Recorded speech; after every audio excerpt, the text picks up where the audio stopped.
자, 52번부터는 이제 예산의 분류 문제인데요. 자, 또 마찬가지 52번, 3번, 4번, 5번, 6번, 7번 다 이게 분류랑 관계되어 있는 거예요.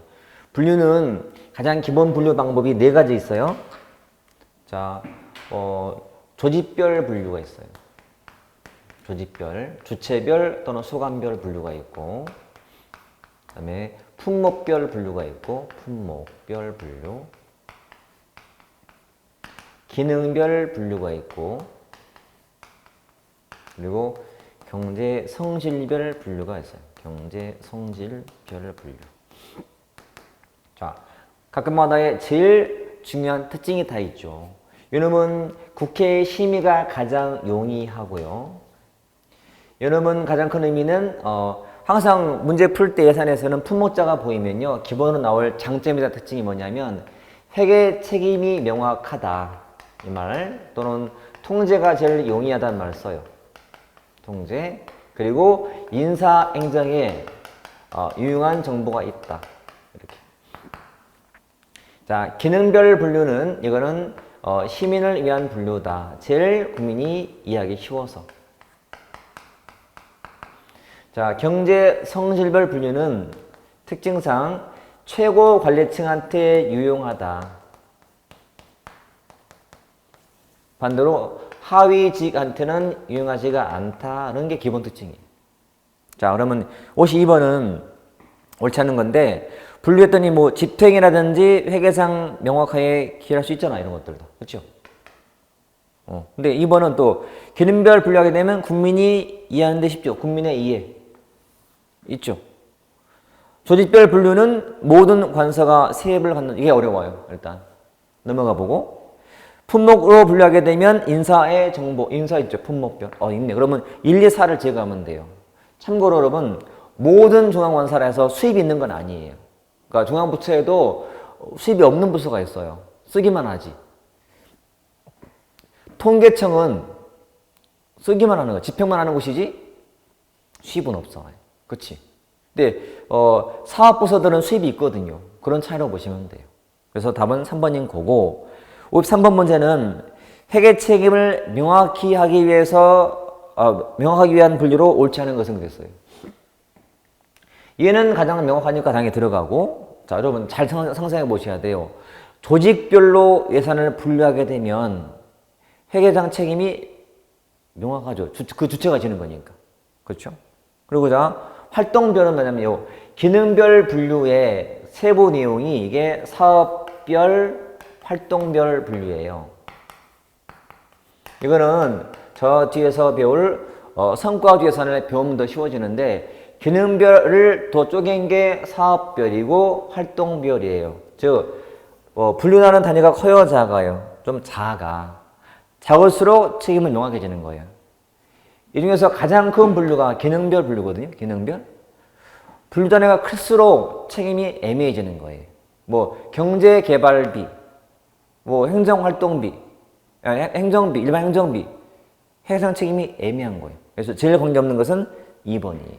이거는 쉽진 않아요. 품목이나 조직은 금방 제거가 되거든. 근데 얘가 뭔지가 애매해요. 그리고 이제 지금 딱 기준 잡으시면 돼요. 작을수록 명확하다. 그런 게 불명확하다 보시면 돼요. 자, 54번 문제는 봐요. 내용이 납세자가 쉽게 이해한, 납세자가 국민이잖아요. 기능별 분류. 답은 2번이고. 그 다음에 55번도 그 뒤에 고위 정책 결정하는데 유용한 정보를 주는 분류가 경제 성질별 분류. 다 풀리네. 요거 활용하시면 되겠네. 그렇지? 요것도 54, 2부터 5까지는 거기 있는 문제만 잘 정리하시면 다 풀 수 있어요. 자, 56번과 뒤에 58번과 59가 비슷한데요. 특히 56번에 나와 있는 그 분류를 바탕으로 암기가 좀 필요한 게 있어요. 자, 옳은 거 찾는 건데, 자, 중요한 것은 사실은 그 3번 내용이에요. 3번 내용. 3번. 우리가 아는 거 있잖아, 여러분. 우리나라의 기본 세출 과목 구조가요. 장, 관, 항, 세항, 목이 있어요. 그렇죠? 이 중에서 요 장, 관, 항을 뭐라 불러요? 입법 과목.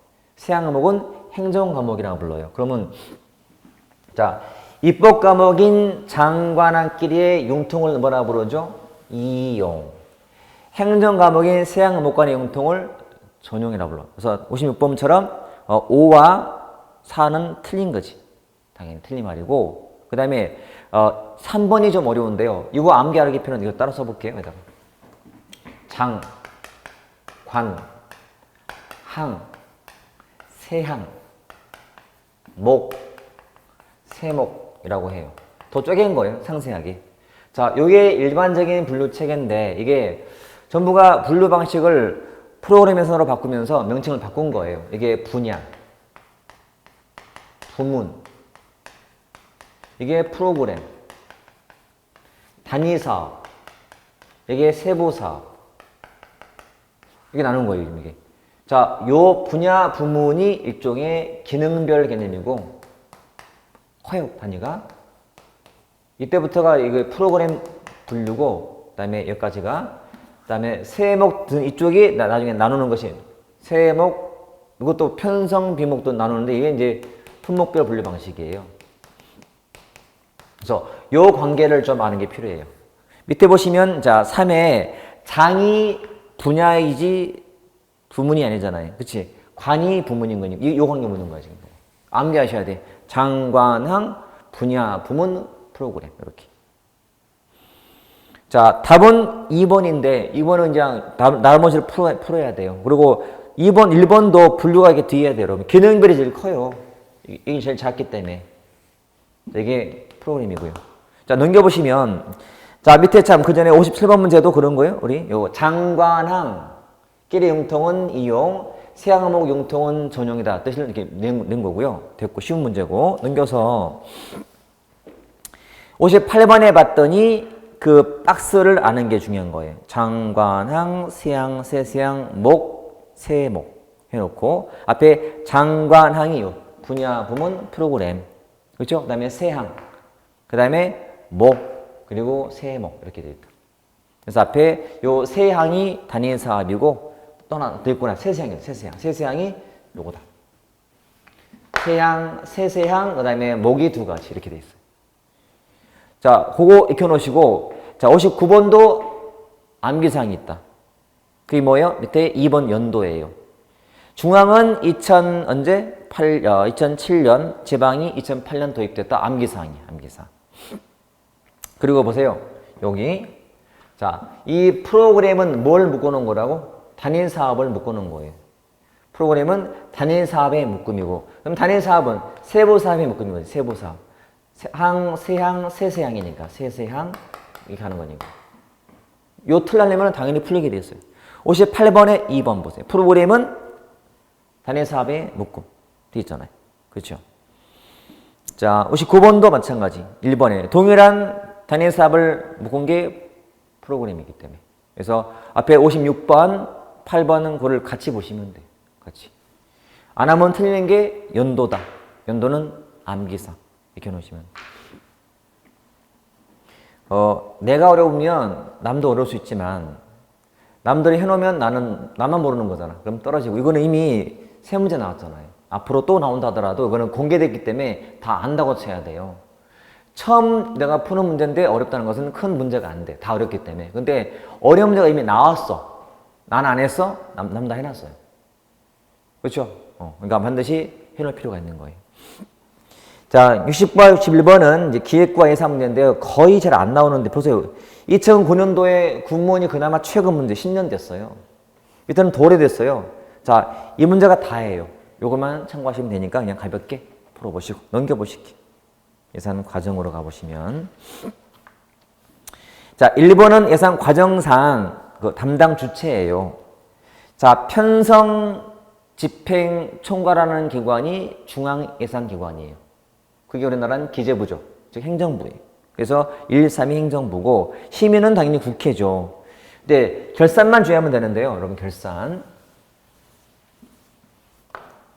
여러분 결산에 대해서는 명칭을 잘 보셔야 돼요. 자, 결산은 3개 나와요. 결산 총괄 부서가 있고 그리고 결산 검사 부서가 있고 또는 확인 그리고 결산 승인이 있단 말이에요. 총괄은 기재부요. 검사박에는 감사원이요. 승인은 국회예요. 넓게는 행정부예요. 이렇게 이런 관계예요. 그래서 그 지문은 지금 뭐라 되어 있어요? 내용은 검사니까 검사는 감사원인 행정부가 하는 거지. 그러니까 답은 3이 돼요. 만약에 그 결산 검사라 말 대신에 결산 승인됐다면 답은 1로 바뀌게 돼요. 주의해서 볼 것이 검사 개념입니다. 됐죠? 자, 3번 문제 보시면 예산 과정에서 옳은 것을 물어봤는데 이건 이제 전체 묻는 거예요. 1번은 결산 내용이야. 결산은 정당할 경우에 이제 책임이 해제되는 효과가 있어요. 맞는 말이고. 근데 결산 심의할 때 위법, 부당한 지출이 있다 하더라도 무효는 안 돼요. 쓴 거 어떻게? 쓰는 사람에 대한 처벌은 해야겠지만 그 자체는 무효가 안 되는 거라서 니은은 틀린 거라서 있으면 안 되는 게 니은이야 일단. 그러면 3, 4는 탈락이죠. 또 심의 과정상 증액된 부분은 한도액 제한을 받는다. 이거는 쉽지 않아요. 일단 왜냐하면 자 부채별 한도라는 것은 누가 정해오는 거예요? 정부가 정해오는 거야. 그러면 정부가 자 A라는 부처에 총 10조다.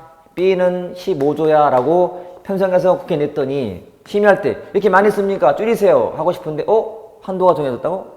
그럼 제안을 받으면 국회가 할 일이 없게? 하는 게 없어요. 비록 총액이라는 걸 정해왔다 하더라도 심의할 때 삭감하면 돼요. 제안을 받지 않기 때문에 그런 내용이에요. 당연히 리얼처럼 심의 중에 증액되는 경우도 있죠. 자, 미움도 맞는 말이고 주의할 것은 뒤쪽에 자 회계연도 개시 전 예산 배정 밑줄 긋고 이퀄 이게 바로 긴급 배정이에요. 긴급 배정 뒤에 나올 말이에요. 체크. 이렇게. 이거는 방안이 맞아요. 자, 4번이 아까 언급했던 예산의 구성 5가지 총 3개 명구. 그러니까 국가재정법 19조에 있는 구성이 5가지. 그게 총 3개 명목이거든. 그거 보시면 돼. 됐죠? 자, 5번 문제가요. 아주 어려워요. 사실은 9급 치고는 너무 어려웠던 거야. 국회에 내는 예산안 첨부 서류가 있거든요. 법에 나와 있는 거. 거기처럼 이거는 우리가 참 힘들어요. 근데 왜냐하면 다 고만고만하니까요.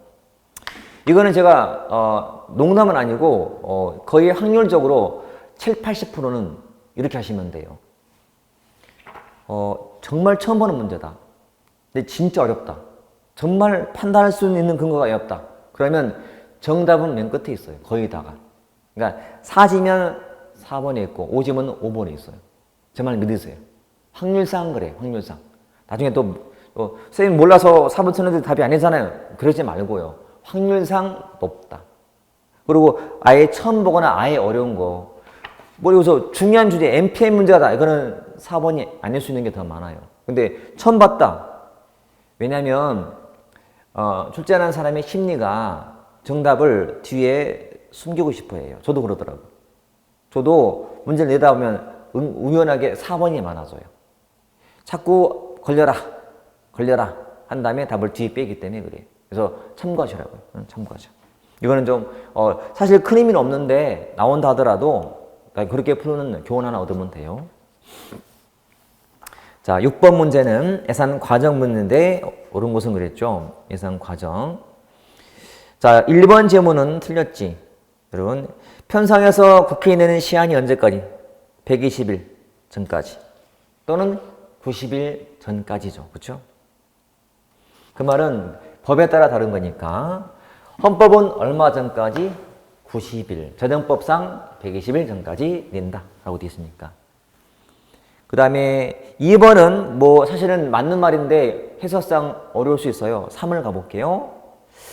융통성 방안인데 이용 맞아. 총괄도 맞는데 계속비는 맞아. 배정과 재배정은 제일 대표적인 통제 방안이에요. 당연히 틀려야 돼요. 우리는 현재 뭐 채택했다고? 가예산 말고 준예산. 아까 봤잖아요. 답은 이밖에 안 남아요. 이게 푸시면 돼요. 자, 8번 가보시면 편성 과정인데요. 자, 이 편성 과정이 아까 잠깐 우리가 봤었던 어디 있었냐면 우리 51번 문제 있잖아요. 그거랑 같이 겹치는 거예요. 같이 보시면 되니까. 자, 제가 예산 과정 설명할 때는 늘 쓰는 용어가 있어요. 용어 답이라는 그 암기하는 법이 있어요. 예산 편성, 예산 심의, 그리고 예산 집행,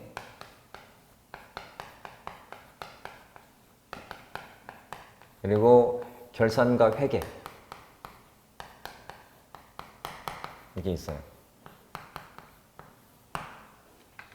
그러면 제가 편성할 때 암기시키는 숫자가 있죠. 뭐 135, 120, 135, 120 또는 90이라고 이렇게. 1월 말까지 중기사업계획서, 3월 말까지 예산 편성 지침서, 5월 말까지 예산 요구서. 이놈은 국회에 내는 시한. 이렇게 135, 120 이렇게 보시면 돼. 그다음에 자 문제 보시면 8번에 자 기재부 장관이 친성과 연계해서 지침을 주는데 한도를 포함해 통보할 수 있어요. 요거 줄 때, 예산 지침 줄 때.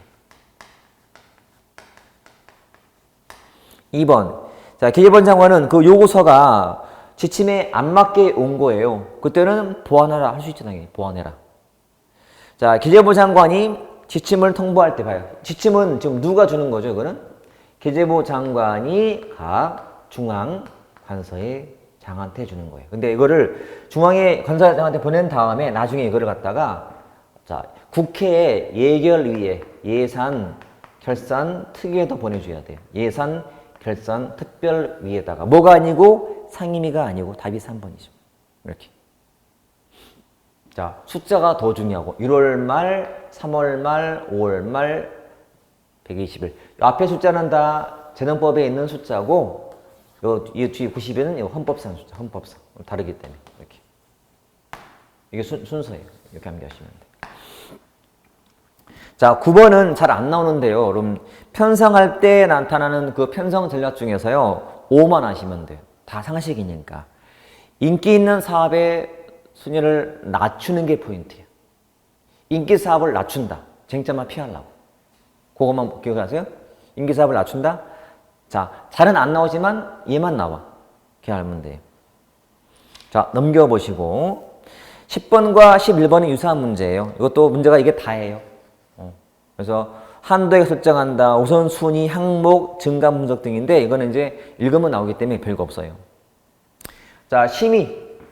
자, 예산 편성 끝나면 심의하는 곳은 국회죠. 자, 먼저 할 것은 심의 절차인데 자, 심의를 해서 첫 번째 뭐예요? 시정연설. 누가 하죠? 대통령이.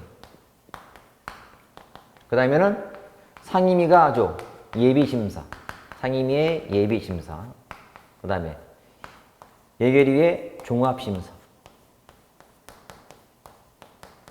그리고 본회의 의결. 해야죠. 자, 법상 회계연도 개시 얼마 전까지 의결해야 되죠? 30일 전까지. 자, 어떻게 암겼더라? 시상의 본회의 30. 어머나 시상의 본회의 30이라고 암기가 돼 있을 거예요. 이게 심의 절차예요. 순서 기간이기도 하고. 자, 12번처럼. 자, 옳은 것만 고르면 상임위의 심사를 거치면 어디로 가요?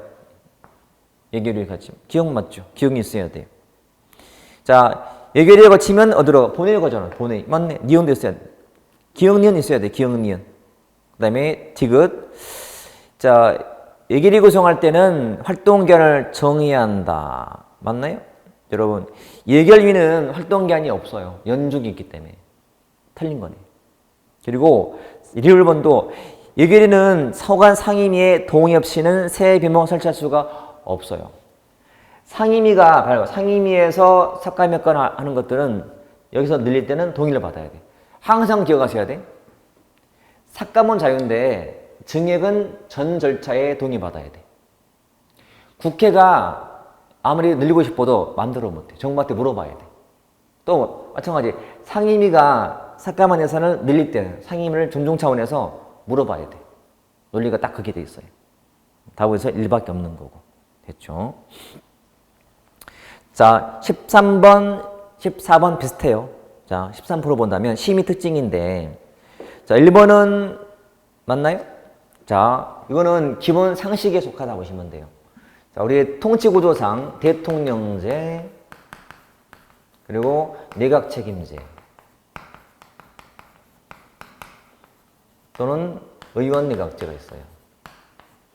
자, 둘 중에 뭐가 삼권 분립이 더 충실한 거죠? 얘가. 행정, 입법, 사법의 요 삼권 분립에 충실하기 때문에 정부가 낸 예산안을 국회에서 심의할 때 좀 엄격히 하는 게 대통령제예요. 이거는 뭐냐면 다수당을 차지한 그 의회가 행정부를 같이 갖는 구조이기 때문에 행정부하고 입법부가 같은 정당이에요. 그러니까 당연히 예산 심의를 엄격히 해야 해. 안 하지. 우리 당이 짰으니까. 그 차이야. 그러니까 우리나라는 정치 체제상 한마디로 심의가 엄격한 거예요. 대통령제니까. 답은 1번 바로 나와야 돼요. 3처럼 돈이 없다면 증액을 못하고, 그렇죠? 그러면 상임이라는 것은 각 부서가 맡은 부서가 있단 말이에요. 국방위원회는 국방부 담당, 보건복지위원회는 보건복지부 담당하다 보니까 부처의 예를 대변하게 돼 있어요. 특징상. 알고 있으면 돼요. 다 비슷한 거니까. 됐죠. 자, 15번은 지금 봤던 12번, 13번, 14번을 보태는 거예요. 다른 거 없이. 대신 15번에 기억은 좀 추가로 봐두셔야 돼요. 우리가 행정학 공부하는 사람이 국회법을 보는 경우가 많지는 않거든. 자, 시행처가 국회 8급이라 나온 거예요.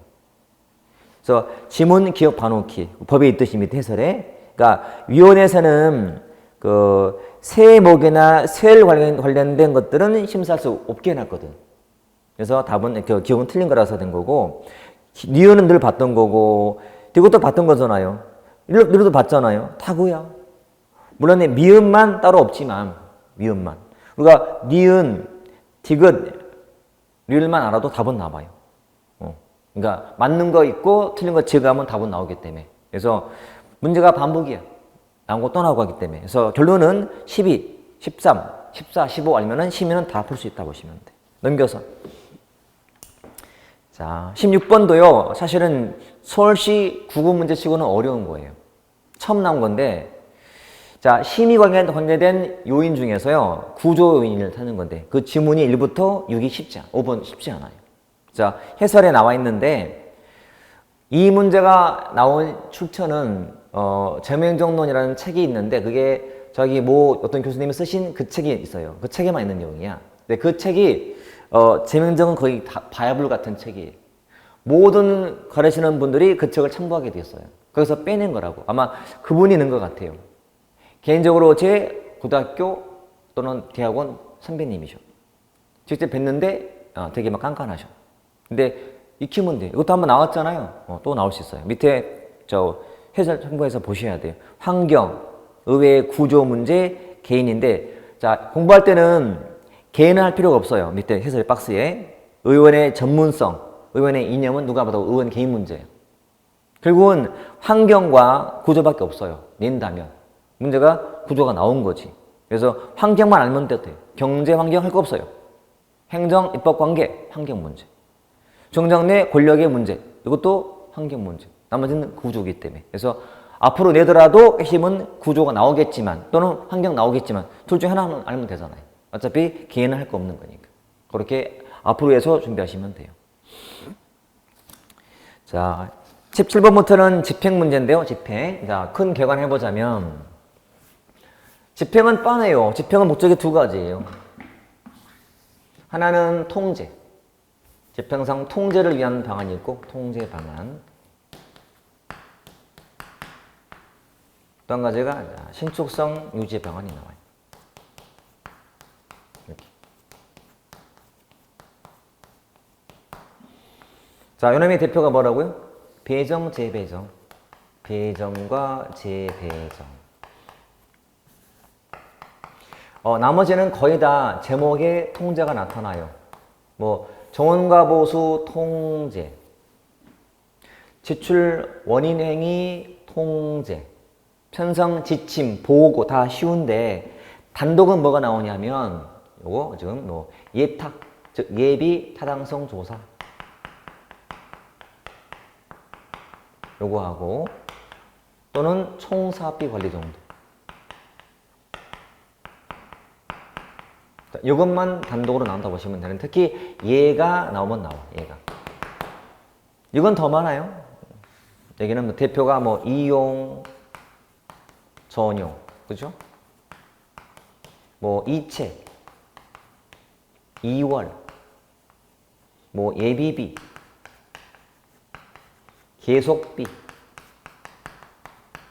뭐 국고, 채무, 부담행위 등이 나온단 말이에요. 이렇게. 다 중요해요. 근데 문제는 어렵게는 안 나와. 다 자주 나올 뿐이지. 분류가 먼저고 그 다음에 얘 따로 보시면 되고. 얘랑은 비교하는 게 뭐고? 그냥 타당성 조사가 나올 거고. 타당성 조사 이렇게. 이렇게 돼. 자, 그래서 17번 문제는 일반 문제. 집행 통제 장치가 아닌 거. 통제. 통제 이거 묻는 거거든? 그러면 이거 나오면 안 돼요. 근데 17번에 2를 보시면 그 내용이 뭐예요? 정부 조직 등에 대한 법령 제정, 개정, 폐지로 인해서 그 직무 권한에 변동했을 때도 있을 때 예산도 움직인다가 뭐죠? 이체. 이체는 통제가 아니잖아. 입적 방안이지. 답이죠. 그러니까 목차를 낼 걸 갖다가 내용상 낸 거예요. 내용상. 답은 2번 가면 되고 18번은 자 총사비 관리라든지 예비 타당성 조사를 묻는 건데 옳은 거 찾는 거고 자 1번은요 암기사항이에요. 쉽지 않아요. 요즘에 자꾸 암기 물어봐요. 도입 연도를 물어본단 말이에요. 암기 필요한 거니까 해놓으시고 자 2번처럼 이건 알아야 되거든. 다른 건 다 필요 없어요. 이거 알면 되거든. 여러분 예타를 하는 이유가 뭐예요? 대규모 사업을 신중히 하려고. 그 사업의 규모라는 것이 뭐냐면 총 사업비가 500억 이상 정부의 지원 규모가 300억 이상인 사업이에요. 이거 가장 기본이거든. 이건 다 아는 내용이에요. 그러니까 1, 3, 4를 몰라도 2번으로 푸는 거예요. 제가 늘 강조하는 정확히 알자는 말이 딱 먹히는 거예요. 왜냐면 4번도 연도 어려워요. 토목사업 400억 2 알면은 3은 당연히 알게 돼 있지. 지금도 마찬가지 중요한 것은 이 규모다. 500억, 300억 이렇게 꼭 기억하는 거야. 자, 19번도 용어가 좀 어려워 보이죠? 재정 성과 관리 이거는 상식이다. 왜냐하면 옳지 않은 거 찾는 건데 1번 보세요. 중기 지방 재정 계획은 여러분 계획이라는 것은 사전 같아 사후 같아. 계획은 미리 짜는 거 아니에요? 사전적인 원리예요. 사후가 아니고 답은 1번이에요. 그 해설이 밑에 해설이요. 제 기본서에 이렇게 똑같이 있는 거예요. 사전 사후 나눠가지고 누가 보더라도 계획은 사전이지 사후가 아니거든요. 통합재정, 총사비, 예타. 그러니까 우리가 앞에 보았거나 지금 나왔던 이런 것들을 그냥 모아놓을 뿐이지 틀린 건 없어요. 단지 1번이 틀리게 돼 있는 거예요. 그렇게 보시면 돼요. 그 재무 쪽은 하면 쉽고 안 하면 어려운 쪽이라서 참고 좀 하는 게 필요한 곳이에요, 여러분. 그다음 넘겨보시면 자 21번 가볼게요. 확인만 집행 신속성 보장 방안이 아닌 것은 예산 총계주의는 이게 아까 뭐랑 똑같더라? 완전성 원칙이었어. 원칙이에요, 원칙. 이체 2월 2번 맞고 예비비도 맞고 수입대수도 뒤에 있거든? 그것도 맞자. 그러면 1번은 아니지. 원칙은 통제를 위한 거거든. 원칙은 입법부위거든. 통제를 지향하는 거니까. 이해되나요?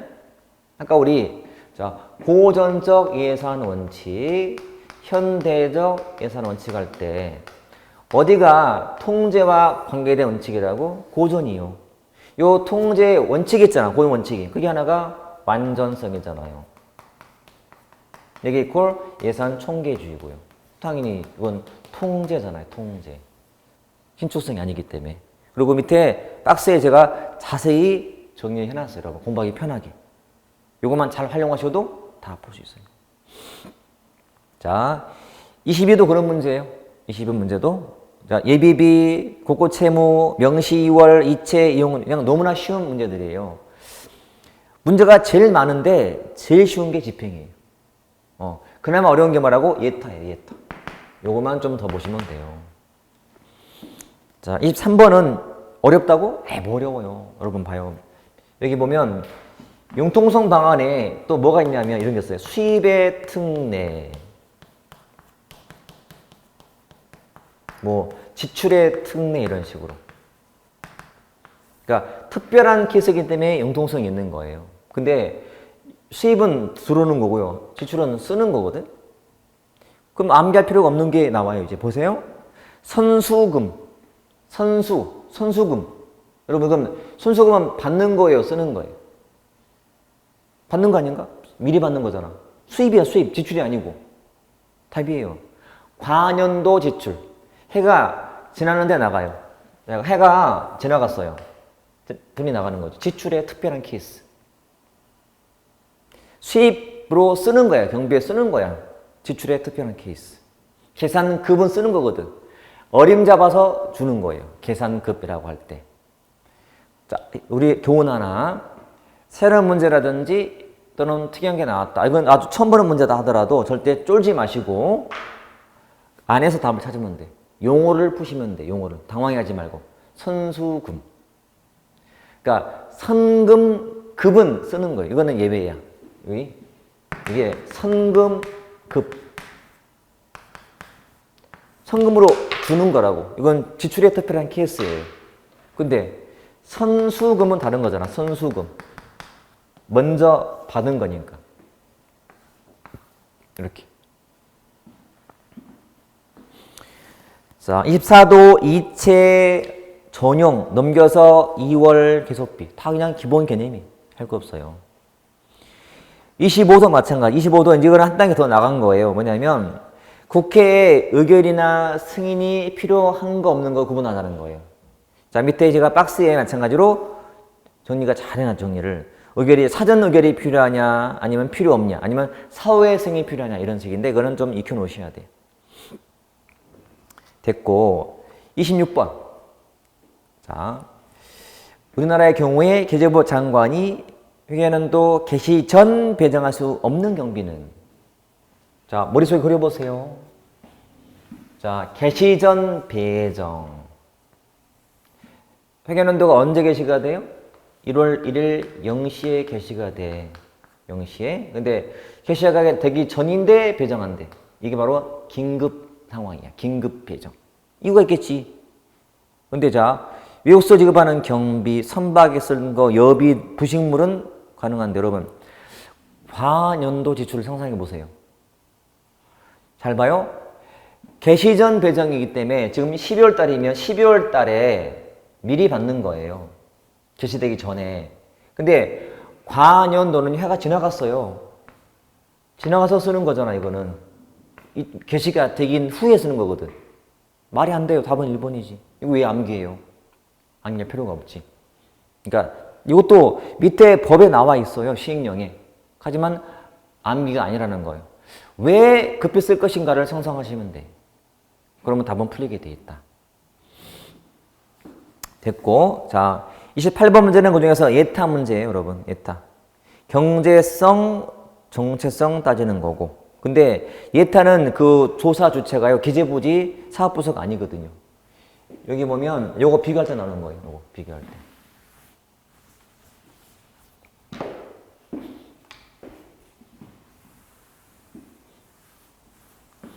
자, 요 두 개 비교할 때 주체가 달라요. 요놈은 기재부, 요놈은 사업부서가요.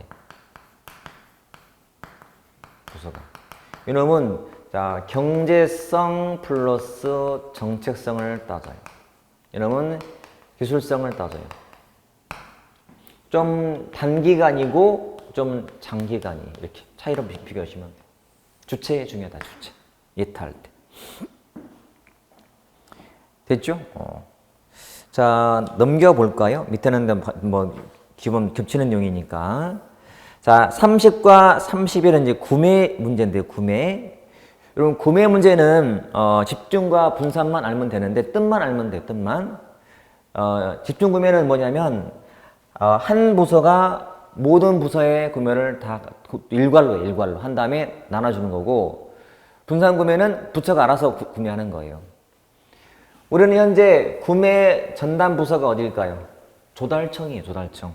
자, 우리 대통령, 국무총리, 각 처, 각 부가 있다면, 자, 기재부부터 중기부까지가 있어요. 18청이 있는데, 요 밑에 있는 게 국세, 관세, 통계, 조달청이 나와.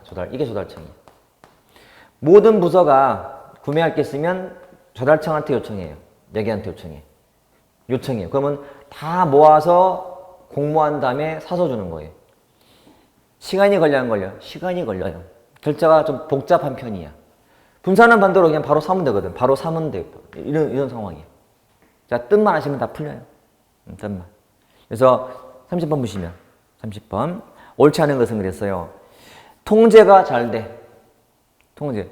집으로 따지면 엄마가 아빠의 요구사항, 내 요구사항, 동생, 할머니 모든 가족들의 요구를 받아서 일괄로 사러 가는 거예요. 큰 마트 모아서 가요. 크게 집중 구매 방식이야. 그러니까 엄마가 통제할 수 있어. 너 여기 사는 거야. 필요 없잖아. 통제. 분산은 알아서 사는 거야. 통제가 안 되겠죠. 자, 긴급한 수요나 예상의 수요에도 신속히 대처할 수 있어요. 자, 물건을 한꺼번에 다 모아놨단 말이야. 사놨단 말이야. 총 컴퓨터를 10,000대를 지금 사놨어. 10,000대를. 원래 이 부서가 요청할 때는 처음에는 300대만 요청했다가 갑자기 500대가 필요한 거예요. 보관하고 있는 걸 융통하면 돼. 갖다 좀 쓰면 돼. 왜? 물건이 많으니까. 그런 대처가 가능해져요. 대량 구매의 이점 뭘까요? 대량 구매. 단가가 싸져요. 경비가 좀 전략이 될 수 있어요. 근데 일괄 구매는 맞지만 절차가 복잡해요. 그렇잖아요. 내가 사고 싶은데 일일이 엄마한테 요청해야 되거든. 기다려야 되고. 적기 공급이 안 돼. 적기 공급이. 당장 필요한데 늦게 오거든. 이런 패다 있다 보시면 돼. 됐죠? 자, 밑에도 마찬가지 그런 문제예요. 자, 32번은 이제 결산 문제. 결산. 자, 결산은 예산의 마지막 절차인데요. 일단 1번 볼까요? 문제. 32번 1번 지문. 결산은 부당한 지출인 경우에 무효할 수 있다? 안 돼. 아까 말했죠. 결산은 쓰는 거에 대해서 담당자의 처벌과 변상은 모를 수 있지만 그 자체가 무효가 안 되는 거예요. 자, 국회가 의결권을 가지지만 예결위가 해요? 마지막을? 아니야. 본회의에서 승인받아야 돼. 틀린 거고. 결산은 뒤에 잠정적 수치는 예산이야. 이거는 확정적 수치거든. 결산이기 때문에. 그러니까 여러분 예산과 결산의 개념이 달라요. 예산은 1년 동안에 얼마가 들어오겠다, 쓰겠다를 예정한 문서, 예정적 계산. 이게 예산이고 결산은 이걸 확정적 수치예요. 확정된 거예요. 확정적 수치. 결산은 좀 다른 거예요. 감사원이 맞지. 검사에서 대통령과 국회에 보고하게 됐으니까 맞는 말이죠.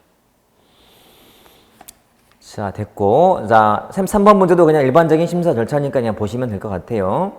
자, 34번을 봤더니 옳지 않은 거. 1번 개념이죠. 결산은 뒤어난다. 확정적 계수 표시한다. 맞고. 정부는 감사원의 검사를 거친 보고서를 국회에 제출하게 돼 있고. 맞죠.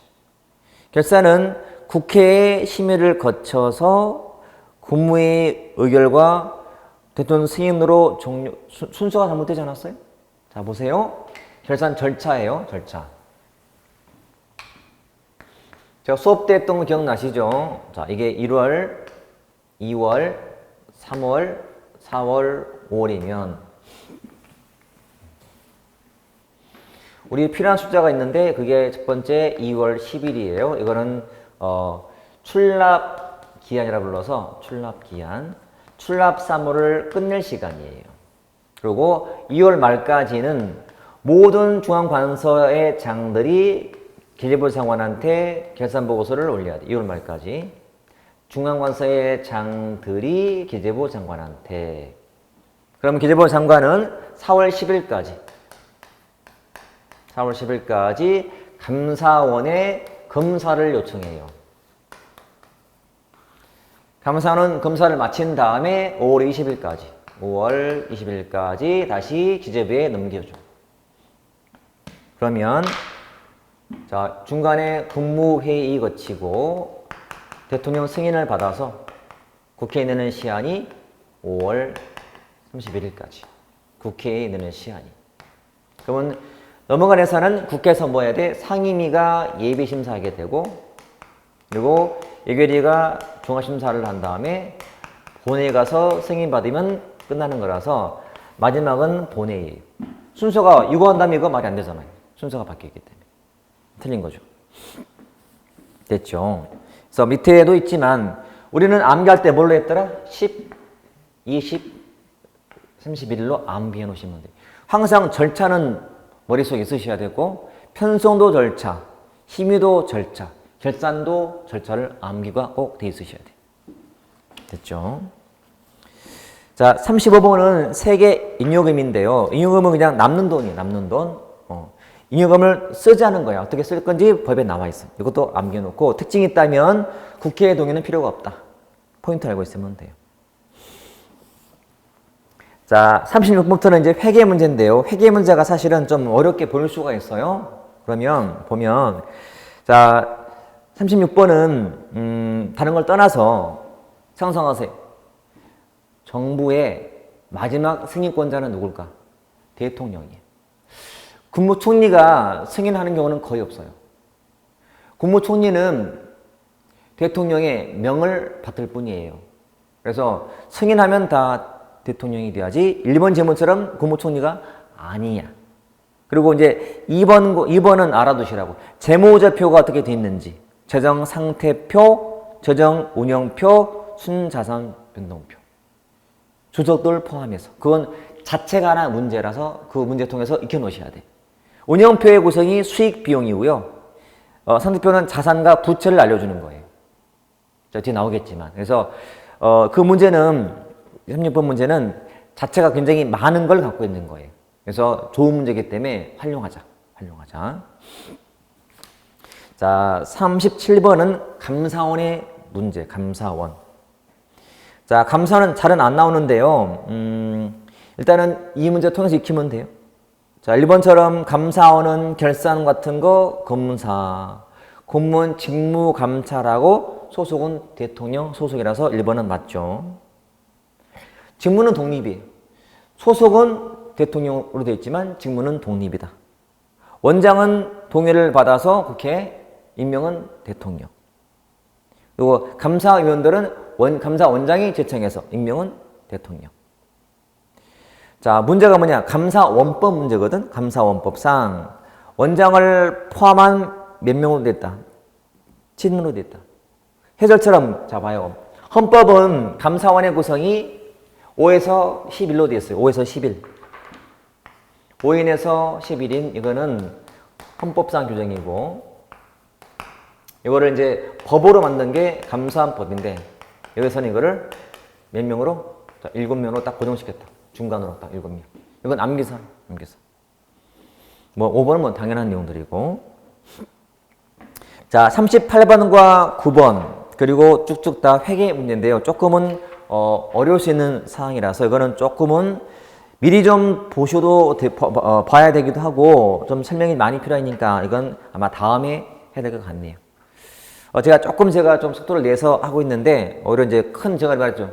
오히려 큰 그림을 그리고 그 다음에 그 안에서 이제 문제 푸는 요령을 익히는 게 더 중요할 것 같아요. 그래서 일단은 회계 문제는 무시 못해요.